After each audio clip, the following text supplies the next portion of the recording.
hate to disappoint you. Huh? You triggered my trap card!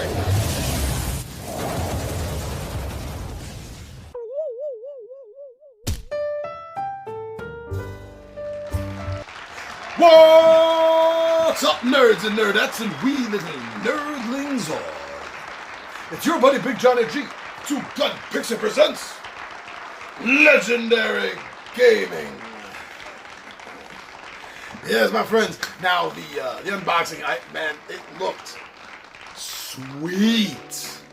I mean, that board, the way the colors pop, the way it makes the lighting stand out against the shadow, the art, the drawings themselves, they pop in a very wannabe 3D sort of sense. You know, they're really drawn, shadowed and inked to such a degree to bring out this almost 3D effect, and the lighting that they have on the board and the spot UV. Oh, I could look at this board or the board from the first game all damn day. But that doesn't do anything to help the adventure along, now does it? So now that we got it unboxed, nice, we're gonna have to figure out how to set up Specter ops. And it's going to be a slight difference, which I'll mention in the setup, whether you're setting up for up to a 4-player game, and it's going to be a little bit different for a 5-player game, because that's going to involve the 5th player shift. We'll get to all that during the setup, my friends. So I'm just so excited. I love the first game so much, especially as a 5-player game. Oh, it rocks as a 5-player game. But let's get this down. Let's get everything out of the box and set up, and then get ready for the next video so we can all learn how to play. All right, everyone. I'll see you all down at the table.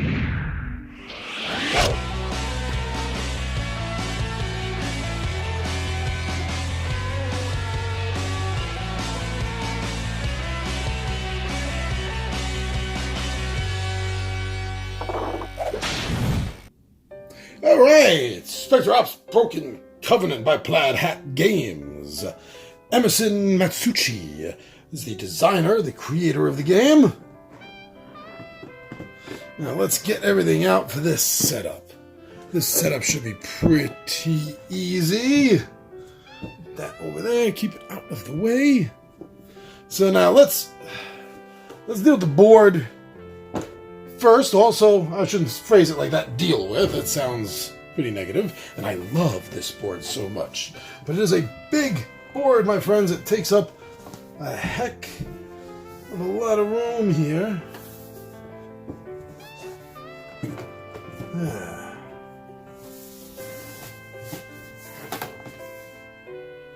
Like so. As I said, this takes up a bit of room on your table. So have the space for it. It's not the biggest board I've ever played on, and I don't think it's necessarily trying to go for the record at all. It's just the space needed for the game. You know, especially in a hidden movement game, you really need a lot of movement space. So there's the board. You're going to get the board out, and you're going to set that up, and you're going to centralize that. But I think we all knew that. The player who is the Arc Agent will receive his secret movement pad. And this does mirror exactly the layout and the numbers. So if he's over here at E29, he would mark off on his move turn that he is on E29. Which corresponds with 27, 28, 26, 29, right here. Right where that number 2 die is. And this is how the Arc Agent is going to keep track of everything. Because it's, this game can go on for a little while. It's easy to forget things. So this really is perfect. So they're going to have that, and they're going to keep that secret. Yeah, they're going to keep that secret. The Agent has a choice of 4 characters to choose from. Unless you have the first game as well, then you can choose from them. But the agents for this game, agents are Mantis, Blade Strike, When you place a last seen marker adjacent to a hunter, roll a die. On a result of 3 or higher, Mantis stuns the hunter. Mantis may only stun one hunter each turn in this way. Raven. Omen. At the start of your turn, you may choose one of the hunter's abilities. The chosen ability is disabled until the start of your next turn. When you use Omen, Raven becomes fatigued.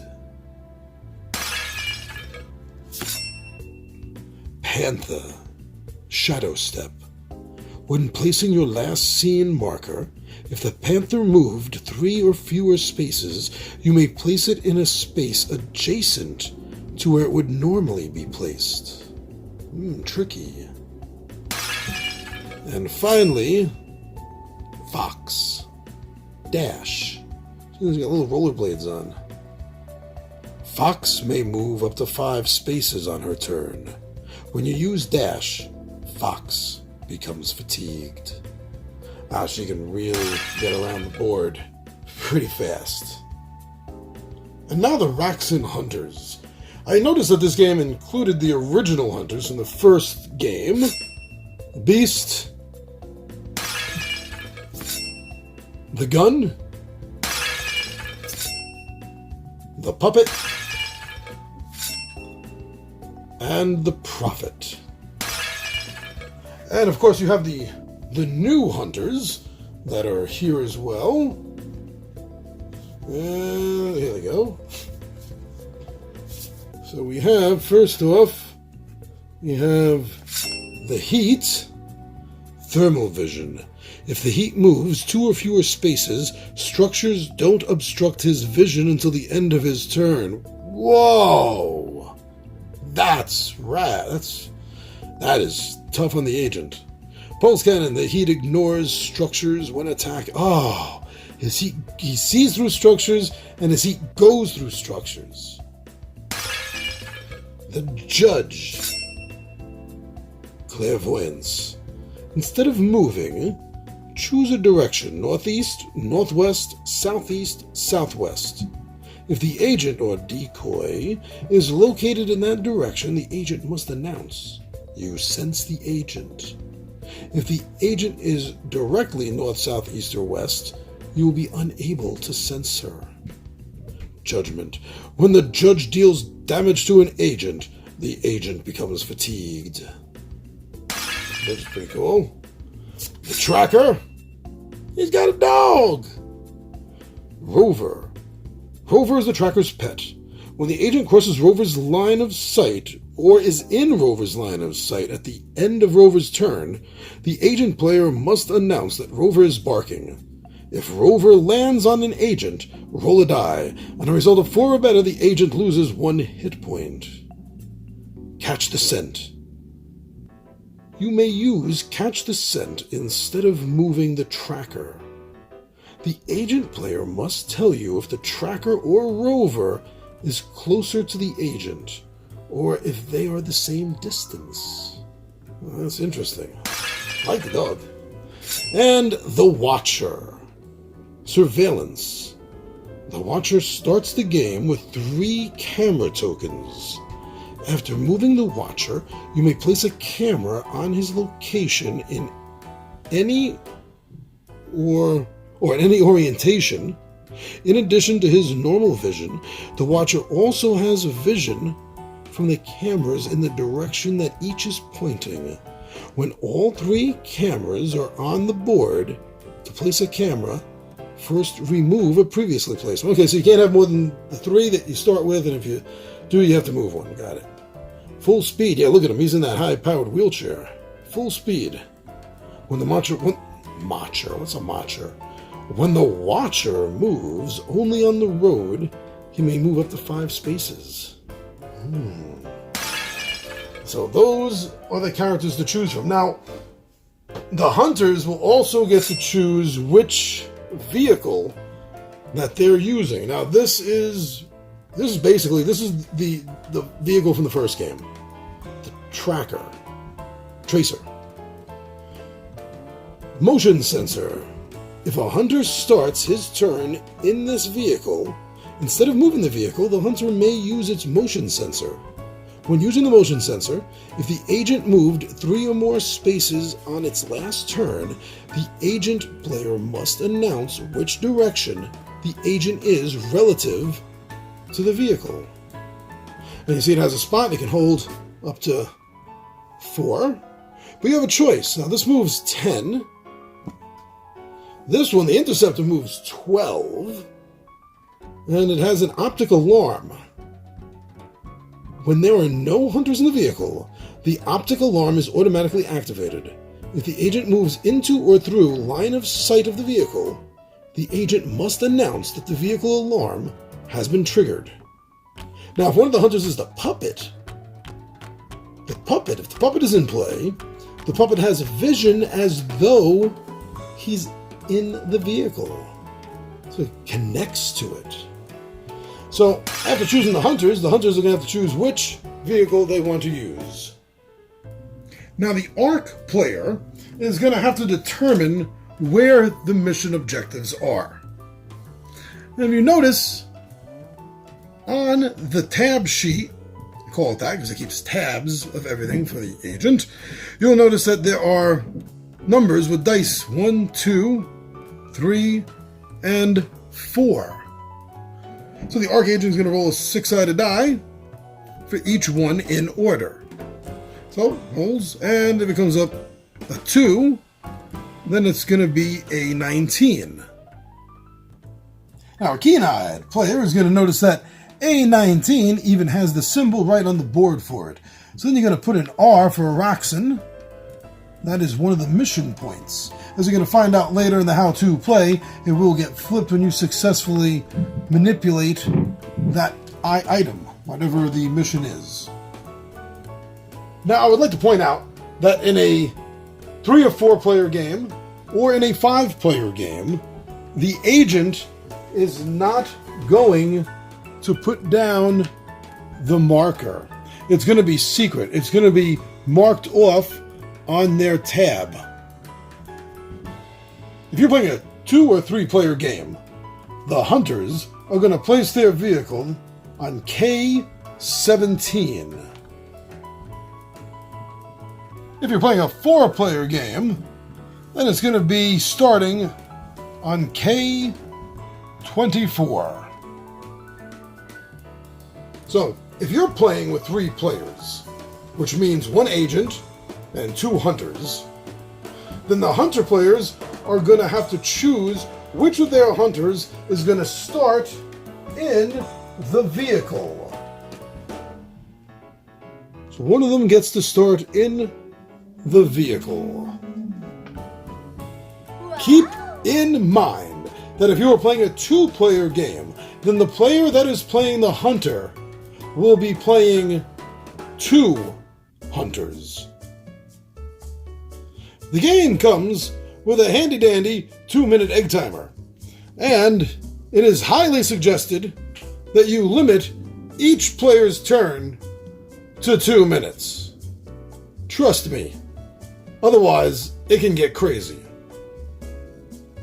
Now, while the hunters are choosing their vehicle and who's going to go in it, the agent is going to grab the equipment card stack. Not all of them. You're going to take out any of them that, like these here, that say supply. You're going to take those out. Don't worry about those right now. What you will do is you will take the rest of the cards from the equipment deck, and some of them have specific faces on them. They can only be used by that specific character, such as Raven's very specific equipment card here, Mind Tap. Reveal this card at the start of your turn. Hunters must declare where they will move on their next turn. On the hunter's next turn, they must move where they declared. That's pretty cool. You don't have to take that. If you're playing Raven, you don't have to take that. But only you can take this if you so choose. And the reason I'm saying you can take this is because you are going to secretly choose 3 of these cards. So maybe you might want to take your specific one, or maybe you might want to take a generic one. You might need a grenade on this mission, or maybe a proximity mine, or a stealth field, smoke grenades, flashbangs, adrenal surge, an EMP grenade. But you can only take 3 of them, and keep them secret until the card tells you whether to reveal it or not when it's used. Keep in mind, if you are playing a 4-player game, then the agent is going to be able to take up to 5. And when I say up to 5, I mean take all 5 of your choice. When on a mission in a 4-player game, the agent will always get to start with 2 additional hit points. That can be a lifesaver. When playing a 5-player game, the agent character will get 4 assignment cards. And the assignment cards will either be Hunter or Agent. There's only 1 agent card, or traitor card, in with the 4. The agent character, the player, will hand these out face down to the 4 hunters. Only the hunter who is the traitor will know that they are the traitor. These will not be shown or told to the other players. The traitor and the agent are working together. There's actually 2 agents. And that, my friends, is the down and dirty, the quick and easy, the fast setup for Specter Ops, whether you were playing with 2 players, 3 or 4 players, or a 5-player game. There will be some differences in the actual play rules as well for the number of players, and we'll be discussing that in the next video. Look forward to the how to play, where we're going to take this and everything else we need to know, and we're going to put this all together, and you're going to see how easy Specter Ops Broken Covenant is to play. Thank you very much, everyone, for watching the video. Thank you so much for heading over to 2 Gun Pixie Facebook, Instagram, and Twitter. It's always cool when you go over and you check out and see what we're doing over there. Thank you very much. And for everyone that's going to the 2 Gun Pixie Zazzle store and checking out some of our great print-on-demand t-shirts, hats, mugs, steins, hoodies, and a lot of other things over there with our nerdy designs and our RPG designs. Thank you very much. I know a few people have been going over and taking a look because we had a few sales, so thank you very much, everyone that either participated in checking out what's going on or actually buying something. That's extremely cool. Thank you very much. You're all very awesome people. You're all beautiful. But most of all, thank you for being right here on YouTube with us, the 2 Gun Pixie home. You subscribe to our channel and watch our videos. You like, you comment, and when you find a video that really speaks to you, you share it. Thank you so much for remembering that sharing is caring. I'm your buddy Big Johnny G for 2 Gun Pixie Presents Legendary Gaming, and my friends, I am out of here.